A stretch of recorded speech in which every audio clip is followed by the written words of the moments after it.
Yesu alikufa akatupa uzima, ni vema turudi kwa kweli ya msalaba.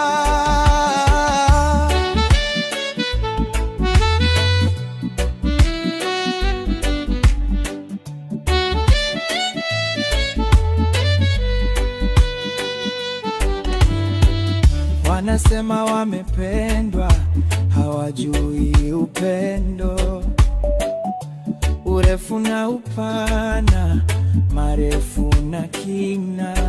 Wanasema wana uzima, hawajui kipimo. Yesu ndiye maisha, ametupa bure.